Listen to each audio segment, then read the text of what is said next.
Good morning, afternoon, evening, everyone. Two Geeks Talking is an entertainment industry interview show where we interview the creative people from the comic, film, TV, movie, and video game industries. Of course, I'm your host, Kurt Sasso. I would have the fancy lower third title down there, but I do that in post, so there you go. I'm joined today by a fellow geek, a fellow longtime friend, actually, from many years ago. One of probably the first people I ever spoke with when it comes to creating their own convention. And in fact, I think this is maybe our second time talking in 10 years. It's that crazy. It's been a little while, but it's good to be back. We're joined today, of course, by James Harknell from ReGeneration Who and Intervention Con. How you doing today, James? I'm great. I'm really happy to be back and talking geek stuff and talking about our event and talking about anything, basically. Well, it's you're the first interview actually of 2019, so we're no pressure there. So we'll go. We'll start the year out at a high note. That's it. It'll be the high and everything will be down, or it could be down and everything's up. We'll figure that out as the year goes on. Yeah, this is why I don't do rate your top 10 episodes of 2000 whatever, because they're all good. All right, James, a brief introduction, though, for those that have never actually met you and those that have never actually seen you on this particular show, which shame on them for that. Tell us a little bit about yourself and, of course, what we're going to be talking about today with ReGeneration Who. Sure. Okay, so way back in history days, I used to be part of a team that did online webcomic back when webcomics were basically first starting up. We had Stupid and Insane Defenders Against Chaos. We and also My Annoying Life. We had a little bit of fun with that, and we went to a lot of conventions. We were guest speakers about all kinds of things, both the art, business of art as it was developing back then, and all of its little facets.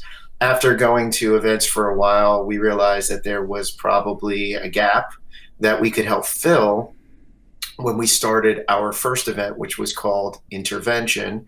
It's still up. You can still see like our history. It's at interventioncon.com. We started that in 2010, and it's basically, or was basically, it's on hiatus now, but it was a event geared around online artists, people using the internet primarily for what they did with their art.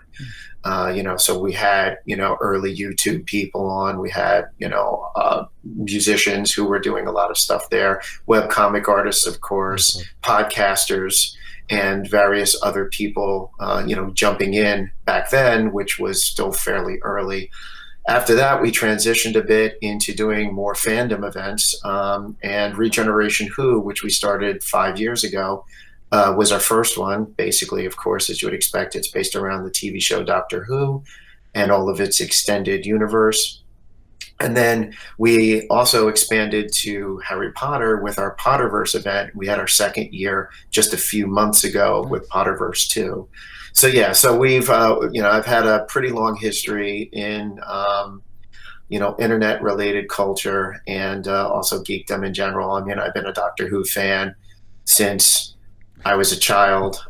Me and my main programming department head used to watch it when we were teenagers on New Jersey Network, which was the only place you could see stuff like that back then. And of course, we'd go to school next day and talk about it, get beaten up.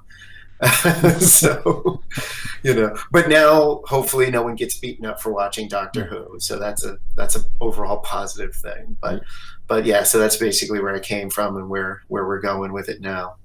It's of course, the decade of the geek has finally come about. It's only taken 50 or so years.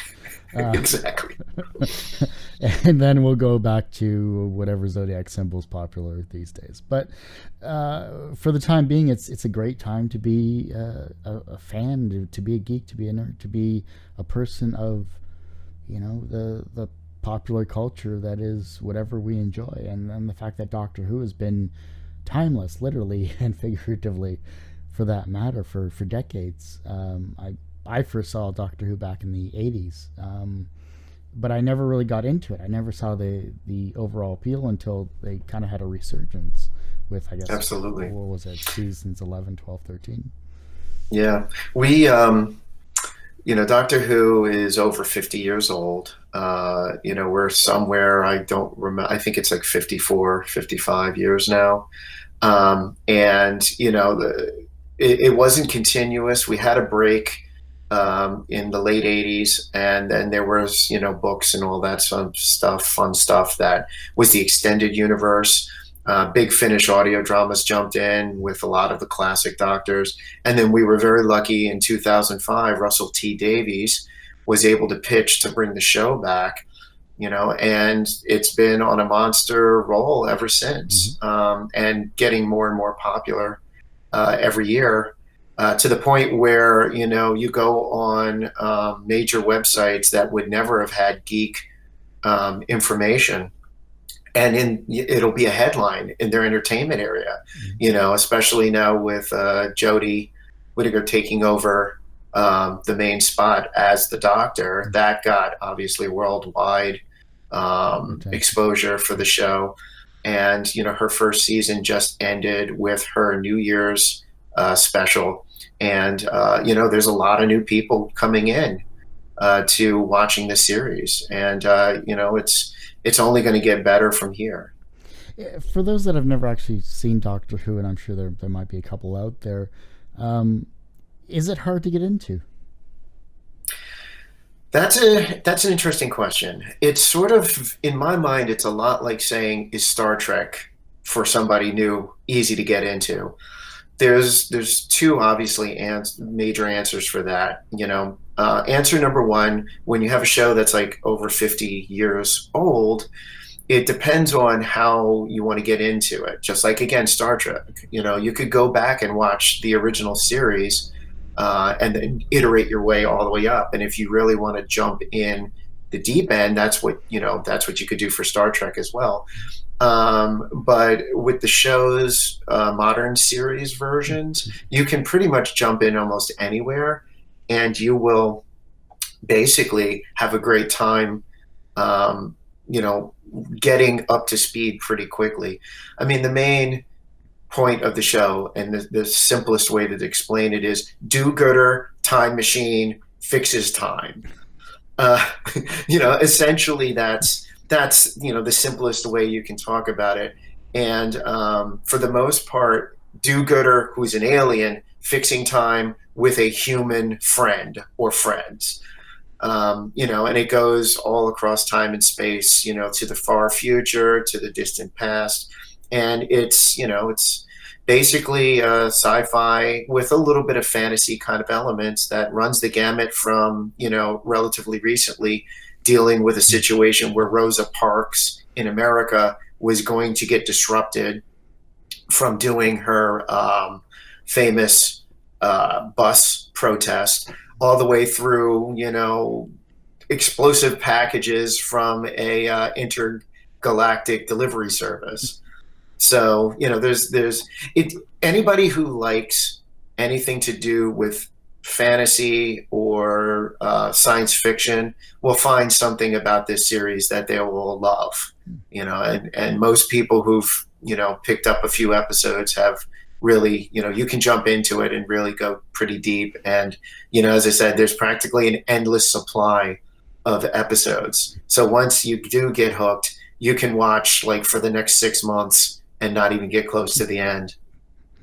See, I'm still waiting for like a Torchwood season whatever, because technically I guess that would be season 5. Yeah. Although you might be, if you're into audio dramas, which obviously in America is a little bit more difficult to jump into because we've lost that connective history that back in the 30s, the shadow knows.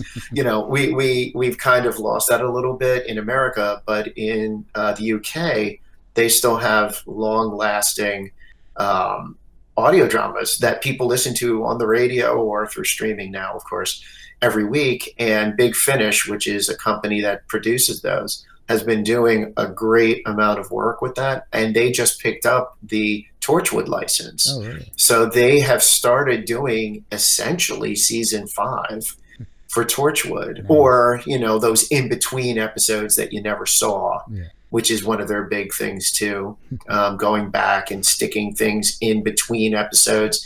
to fill in the gap, so to speak. But it's pretty fun stuff. Well, let's talk about the convention itself because, sorry, I had to work today, so I it's completely understand. It's exhausting nowadays. not as young as I used to be. But Yeah, talking about none of us are. talking about the convention itself here, Sure. you know, year five is in the books, or you're working on year five. Sorry, Yeah. working on year five. The great thing about this convention is, from year one on, you've actually gotten past doctors actually at your conventions, which is got to be huge. Well, it's time consuming to get them, but it's amazing that you're able to get these wonderful actors Oh, to absolutely. I visit mean, their one of the greatest things about doing an event like this is meeting people that you used to watch.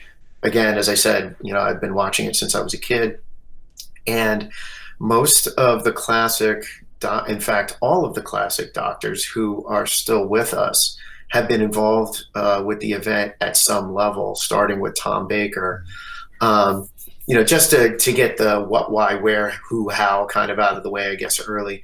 ReGeneration Who is regenerationwho.com, where you can see the main website for the event. We're happening March 29th through 31st, 2019 in Rockville, Maryland.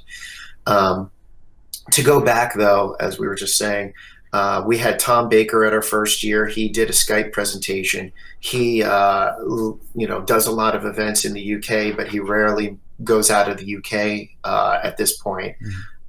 So we were amazingly happy that he agreed to do like a 1.5 hour Skype presentation. It was unbelievable to see, the fourth Doctor actor come in. But I mean, we've had Sylvester McCoy, we've had Peter Davison, we've had Colin Baker, and with this year, we're going to actually have Sylvester McCoy, who played the seventh Doctor, come back. Nice. But we're also getting Paul McGann this year, who played the eighth Doctor in the American TV film and has gone on to do those big Finnish audio dramas, reprising his character. And anybody who has seen the 50th anniversary series of specials would have seen Paul McGann in his mini episode Night of the Doctor, where he finally officially did, it's like a 6-minute little episode that fills in the gap, and it shows his Doctor regenerating into John Hurt's War Doctor, which I almost got fired when that went on TV, when that got released, because I was at my office and it got released during the workday, and nobody knew what was in it. It was just called Night of the Doctor. And when Paul McGann stepped out of the shadows, and he says, "You need a doctor," I was, oh my God, I flipped out. I jumped up and I was like, "Fuck yeah!" and I looked around. I was like, but it's great to work with these actors, and of course all of the other people who are creatives and companions for the series, and meet people who have done great work, and basically they're all wonderful people. All of the people who play the Doctor are literally the Doctor. We have a running theory that they all really are the Doctor, and Gallifrey's just trying to soften humans up for the eventual reveal by having actual Time Lords come and do this TV show, because they're all amazing people, and it's unbelievable to be able to work with them. What about the fan reception? Because I mean, you're gonna have young, you're gonna have old, you're gonna have new generations coming through at this convention, and of course, everyone's loves Doctor Who and the companions, of course. But what is their reaction like? Is there any stories, any face-to-face meetings that you happen upon? Wow. There's one of the interesting things about Doctor Who, given its very long history, is, by the way, the tagline for our event is the Doctor Who, let me make sure I say it right, because we've changed it before, the Doctor Who event for every generation. And basically, the whole concept is, there are certain fandoms we all know that have a long history, and then you have the people who are like, no, this season is the best, or this series is the best. One of the nice things about the Doctor Who community on average is we have a much lower gatekeeper group of people involved. You'll get some people who will go like, oh, well, Tom Baker is the Doctor, everybody else is a fraud, and of course with the modern series people say David Tennant, he's the Doctor, nobody else is as good as David Tennant. Or as recent as saying Jodie is the ultimate version of the Doctor. But one of the nice things we have about our event is how people who may even have just started with the most recent season that was on when our event was there, their faces light up when they see anybody who's ever been involved with the event.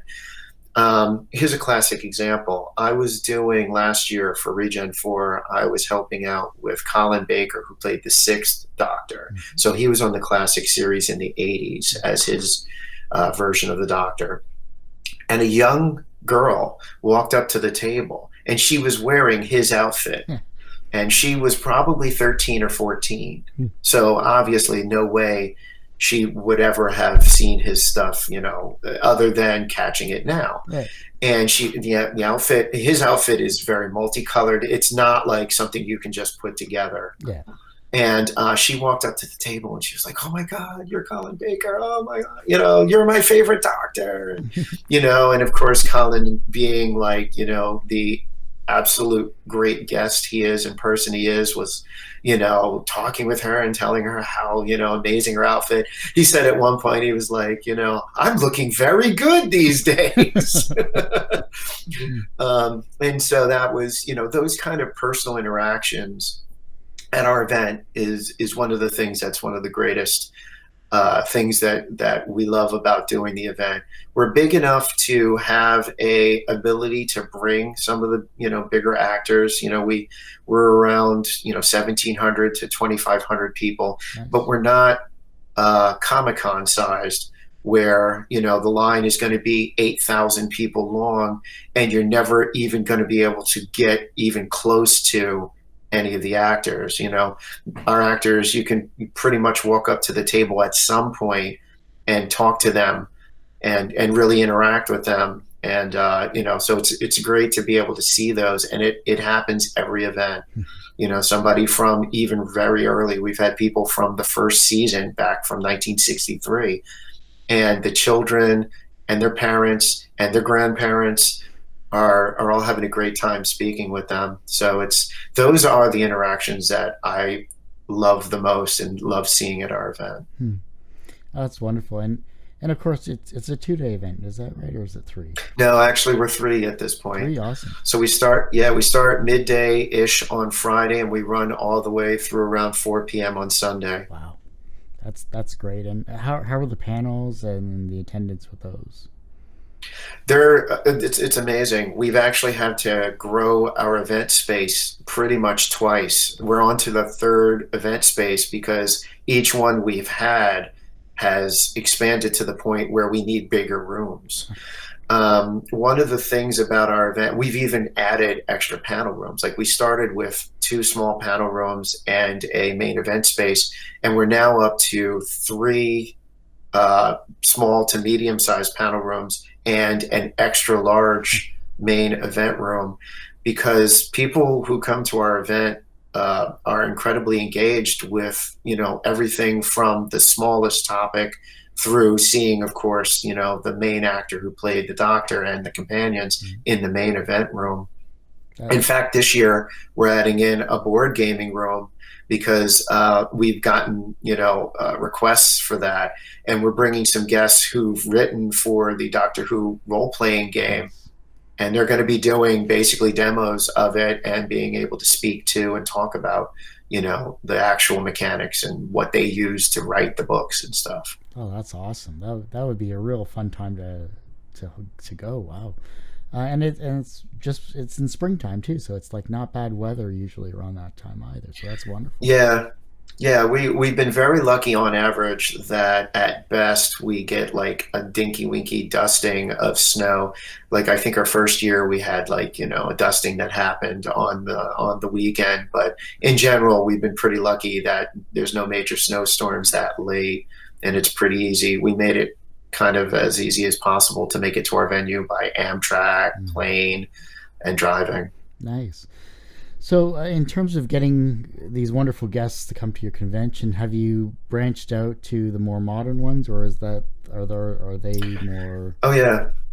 One of the things that you find with while doing events, this is kind of a backstage thing for anybody who's interested in being involved in any media type of event organization, is you have a range of guests who are easier and harder to bring, as you would expect. Some of the people from the older series, they do still work. Colin Baker has been on many series in the UK, but they are a little bit easier to get to appearances because, as opposed to some of the modern series actors who jump from TV series to movie to commercials, because they're much younger and they're in that time frame where they can do that. So you can get what we end up seeing is we have a decent number of people from the classic series, and then we have been able to recruit from the new series some companion level people, as well as we had Peter Capaldi last year Yeah. for our fourth year, who was the 12th Doctor. And we work to bring as great a range from the old series and the new series as possible. Mhm.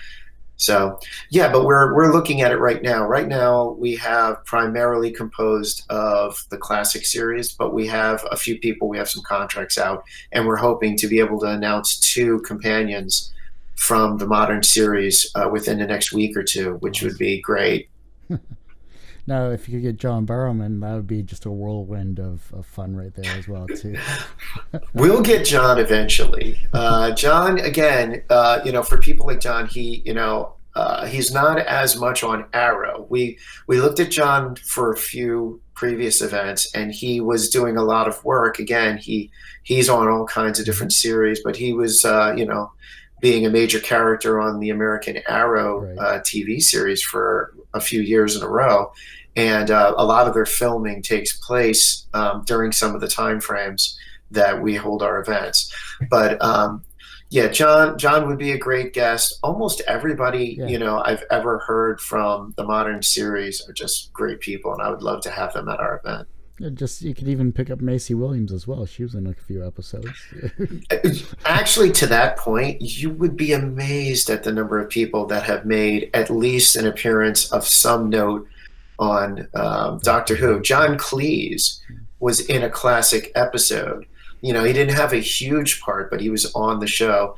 We actually had Patricia Quinn early on at the event, from Rocky Horror Picture Show, Yeah.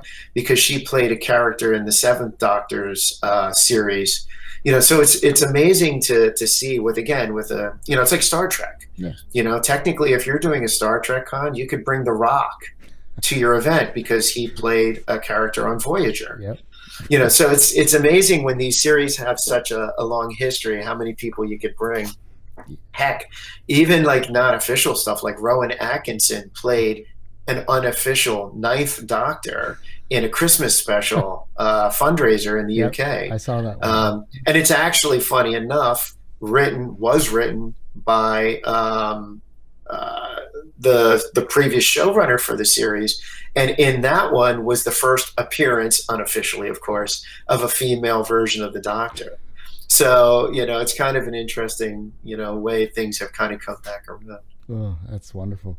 And what about yourself? I mean, yeah, to do a convention for 5 years in a row, to do any convention for that matter, obviously takes a lot of organization, a lot of people, a lot of different skill sets to do what you do so well.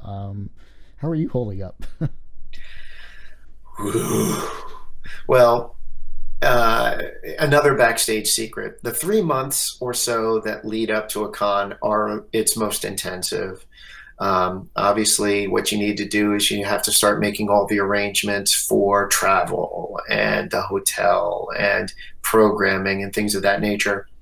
So we're kicking up into that right now, and we have a great team that do all the different parts for our events. I mean, we couldn't do this kind of event without a great group of people.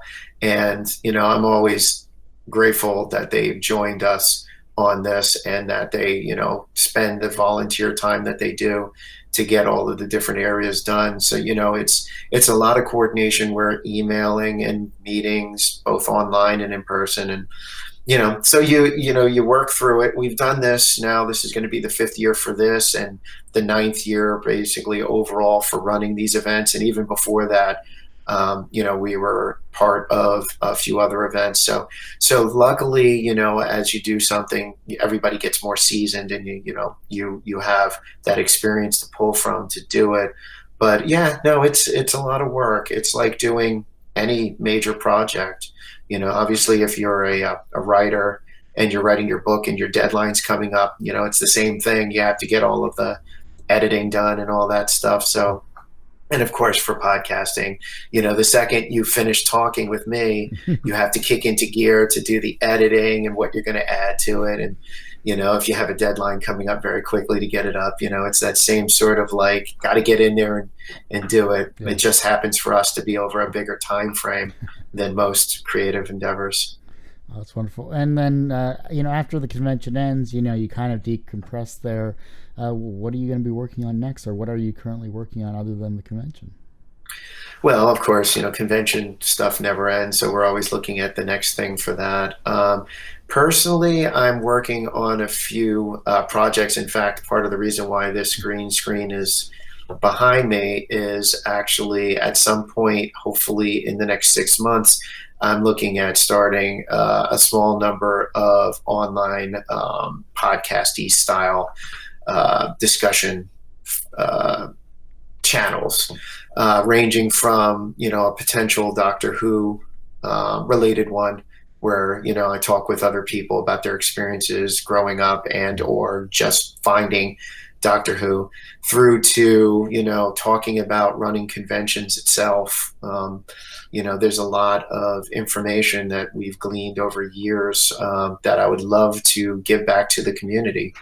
We talk with a lot of different other events. I know people who run events from very small to gigantic, and it's nice to be able to do that experience share. So that's what I'm primarily looking at right now, is trying to get, information out, or, that kind of experience that I've gleaned over my ridiculously long lifespan.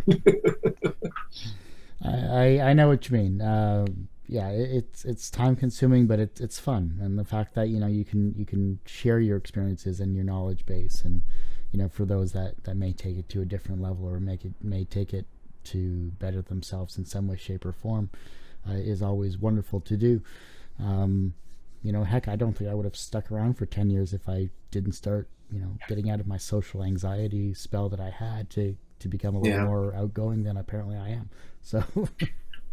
Absolutely. I mean, that's one of the major things that I'm happy about for myself. When we first started doing the events, it was a little bit of a struggle to be able to get up on stage and do moderating or do panel experiences. And after being able to being involved with that long enough, you realize that it's fun to actually do these kind of things. That's one of the things I always encourage people to do. Get a little bit outside of your comfort zone. Mm-hmm. Go to events, go to a convention. If you're not sure about being involved, just go to a lot of different different events or conventions. You'll find amazing people that want to be your friends, and they have that same shared experience that you can base off of, and get involved volunteering and all that. It's a great confidence booster. It's a great way to get outside of the anxieties most of us in the geek fandom, nerdy fandom, have, or have had at least. And that's why I think that conventions are a great place for our groups to get together. and I've always encouraged people to go if they can. Yeah, for sure.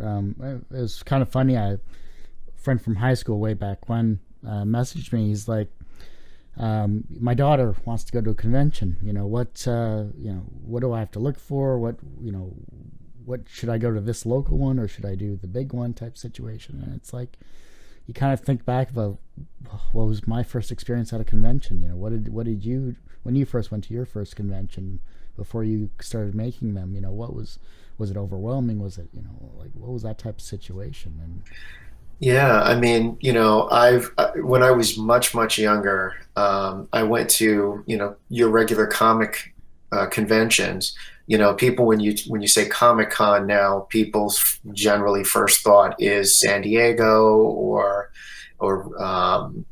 Salt Lake or any of the ones that are like 100,000 plus people. But anybody who's been involved in stuff as long as I have, you started with the 400 person comic book convention where we're all sitting around looking at different comic books and all of that fun stuff. And it was literally, diving through, big things to find that one issue that you didn't have and talking with people about, the most recent controversy. How dare they change Cyclops, or Wolverine, bone claws, where did those come from? And there was that sort of stuff, and then the gaming kind of events, which are again also small scale, where you go and you generally not. There are some big ones, but you go in and you play board games with people or card games. I used to play Magic the Gathering when that game first came out, and I used to go to tournaments and you hang out and do that fun stuff. And what started me down this particular path though was being involved with anime cons. We're blessed in the Northeast and Mid-Atlantic area to have such a wide variety of great anime-inspired events. And Otakon and Katsucon and a number of other ones, were growing when I first went. And those guys, even when I first started going, were pretty big, anywhere from 5,000 to 7,000 people, which in terms of our event is about 3 times bigger than us. And yeah, I mean, the first time you go to any event at that scale, you can be quite overwhelmed. And, it can feel like, oh my God, these are like throngs of people surrounding me. But if you sit back for a second and you look at them, they're wearing outfits from your favorite anime or a TV show. They're invested in the same sort of stuff you like. And that's the important part, is they're your community if you feel like you can reach out and be a part of it. And it's very easy to just sort of lurk for a while and talk with people, just sort of ease your way into it, or just have a great time wandering around and looking at stuff. Yeah. But that's what I suggest. Start with something local. Support a local event in what you like, and you can find that just there are plenty of online resources, anime-cons.com, or just type into Google convention in your state or your major city, and I'm sure you'll find them. And they're small ones are where you meet friends. Yeah. Well, I think there's also a website where it has every single convention, no matter the genre, and you can there's a great number. Yeah, you can like sort by type, by month, by location, etc. So I mean, yeah, like I said, Google's your friend. But yeah, it's incredible, because the first convention I ever went to, because I got into this late, was C2E2 in Chicago. It's still going. It's still going strong, and then there was a local one in Windsor, and it's had like 2 or 3 iterations, and now it's like there's 3 different conventions locally now. It's incredible. So just have fun with it. That's the main thing. Absolutely. Conventions have grown and contracted and grown and contracted over time. Right now, we're sort of in a midpoint where there was an upswing. Obviously, again, the reason why people have heard of San Diego Comic-Con was it kind of got really big, and it kind of exposed a lot of people on major news outlets about this culture. which a lot of people who are not as geeky and nerdy as I am weren't quite aware that they existed. But so there's ups and downs. Obviously, there were people who got involved in events thinking I can do San Diego Comic-Con in my backyard. So you end up with situations where there's groups of people that jump in and think that they can replicate something like that and cash in on that sweet huge bucks. But the good thing is, those people tend to disappear, and the real deal, stick around. And there's, almost anywhere will have something local that I'm sure that you can go to and have a great time. For sure. Well, we're slowly wrapping this up, unfortunately, because I always love talking with you, James. It really is a fun time. I've never had a bad conversation with you whatsoever, so that's a good thing. Well, thank you. I appreciate it. And I hope whatever endeavors you do next are successful as you make them, and I'm sure you have a wealth of knowledge for those that see and watch your stuff, however you're going to do it. I don't know if you're going to stick with strict audio for your podcasting stuff, or you're going to go... My original expectation is that I'm going to do basically multi-release, meaning I'll probably record it, with video, but also make an audio version available in iTunes and things like that. Most of what I'm going to be talking about is old school in terms of, it doesn't require slides. It's not like a PowerPoint presentation. I like to try to speak more directly to something so that it doesn't rely on graphs and charts. So anybody would be able to pick up information, if you're watching it. There are people, even if you're, just talking about like things that don't require video, there's a large group of people that love to do it through a video thing. So that's why it's probably going to start on YouTube and be available in other spaces. Cool. Well, can't wait to hear it. Can't wait to see it. Can't wait to help promote it. That's what I do. So thank you very much. I appreciate it. All right. And let's get the website again for ReGeneration Who, and if you have your own personal website you want to promote as well, to any other social media as well. Sure, absolutely. Well, the main website is ReGenerationWho.com. And again, our dates, March 29th through 31st, 2019, is going to be in Rockville, Maryland, which is right outside of the Washington, D.C. area. It's not really built up at this point, but in the future, Harknell.com, Harknell.com, will be the portal site with all of my future endeavors. And that's, the basic stuff to get you started. Most of my sites link to everything else. So if you can find any of them, you'll find everything. And you can always do a general search online too. So that's the absolutely best feature. Well, James, thanks again for coming on the show. Really appreciate it. I will one of these days get down to Maryland and see the ReGeneration Who convention, because I need to go out east more. Oh, absolutely. We'd love to have you. But again, I very much appreciate you having me on, and it's always a great time speaking. No problem there. And I hate to say it, but that ends this particular episode of Two Geeks Talking. Of course, you can find James and all of his work on the... There you go. You need to put that on a wheel and just spin it and just start going. Yeah, exactly. You can find this interview and, of course, past interviews from James on the Two Geeks Talking website, which is tgmedia.com or twogeekstalking.com. That's the word two, not the number two. And, of course, you can find me on social media at Kurt Sasso on Twitter, Facebook, and, of course, on YouTube as well, because that's where all of these interviews are. If you ever want to get on the show, you can always email me, kurtsasso@gmail.com, or click on the social media sites and send me a direct message, send me a tweet, send me whatever, and we'll get in touch with each other and get you on the show. It's that simple, because this is going into year 11, so we want to have you and your passion and your entertainment and whatever you're working on creatively on the show to help promote you, because that's what this show has always been about. It's been about you, not me, you. All right, thanks for listening and watching, everyone. Tune in next week for another great interview with whoever we have on, because they will be creative and talented and amazing.